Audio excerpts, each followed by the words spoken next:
presenting a new series, Medically Verbal, where we'll solve case history in just a couple of minutes.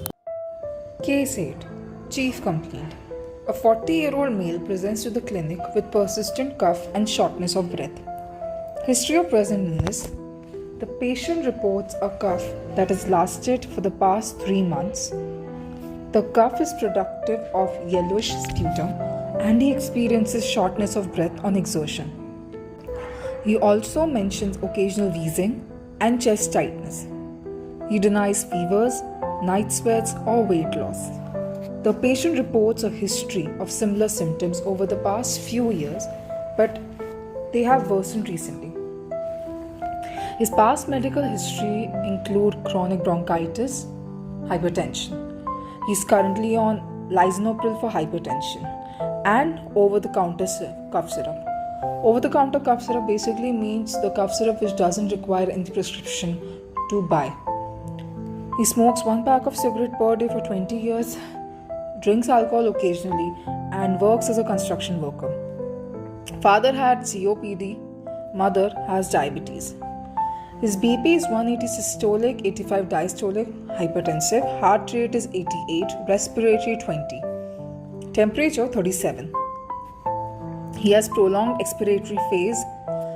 What is diffuse wheezing?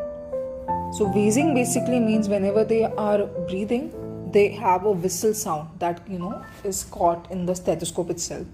Diffuse wheezing means over different areas of lungs, whenever we are checking out through our stethoscope to listen for sounds, we will hear the whistling sound every now and then, almost every area for the lung examination, for the respiratory region. And crackles at the bases. What does crackle at the bases indicate? It indicates presence of something liquid, like maybe mucus. His cardiovascular region has a regular rhythm with no murmurs. His abdomen is soft and non-tender. He doesn't have extremities, but clubbing of fingers is noted.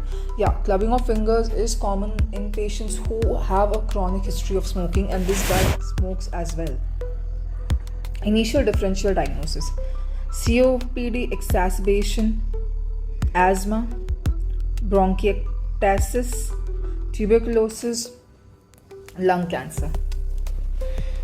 Based on this presentation, what do you think is the most likely diagnosis, and what further investigation or management steps would you consider?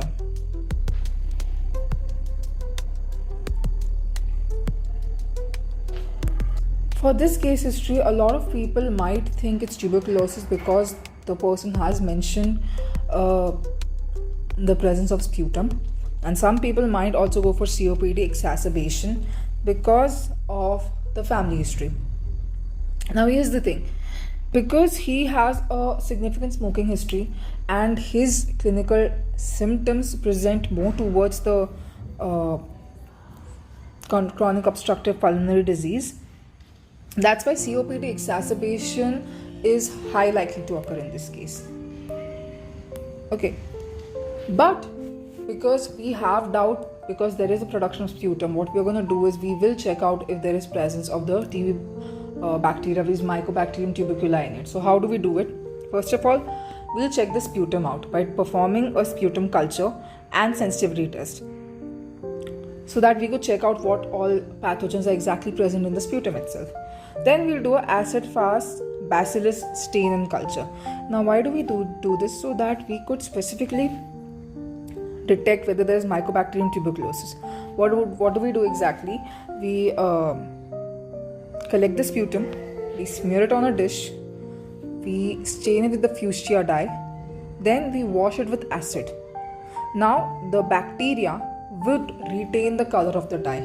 That would show the presence, the severity of the bacterial colony in it. Then we'll do a gene expert MTV RIF test. What does this do? It's a test which uses PCR, and it is done for checking the TB and rifampicin resistance. So we can just take like urine or blood smears, and we'll take it 3 to 5 days over morning. There are basically 3 types. This one was to check the resistance of both TB and rifampicin. There's another one, ultra, which is used for the detection of the TB strain which is resistant to the rifampicin itself. Okay, and then there is this third one, which is MTB XDR. So this is done to check the resistance for second line drugs. What is second line drugs? These drugs are basically very toxic, more expensive, and definitely not the first choice of drugs for any disease or disorder.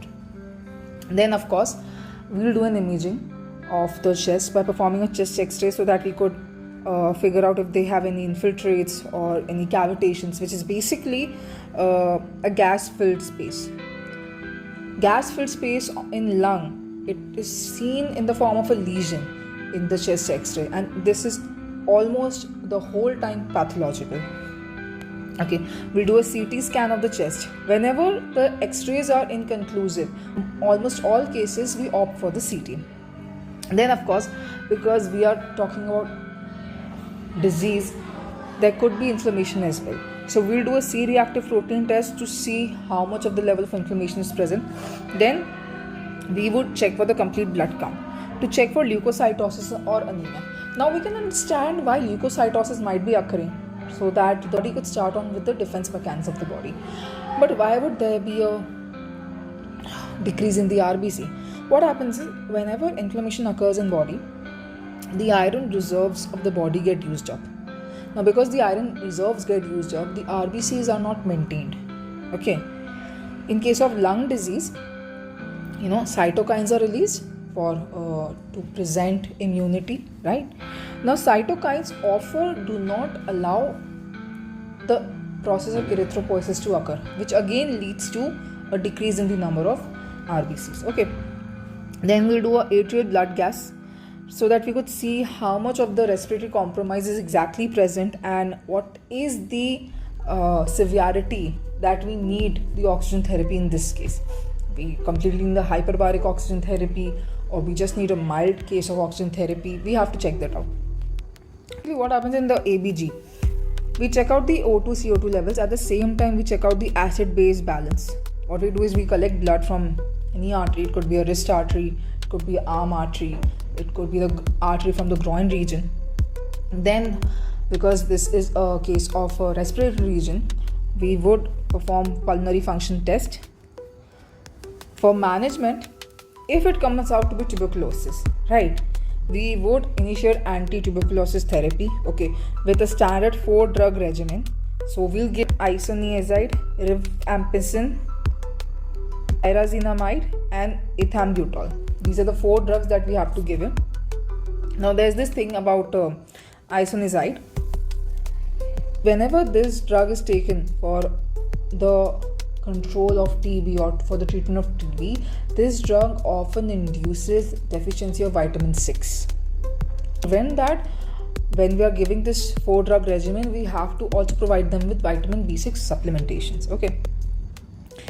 And of course, because TB is a highly contagious disease, we would ask them to be isolated for a long period of time.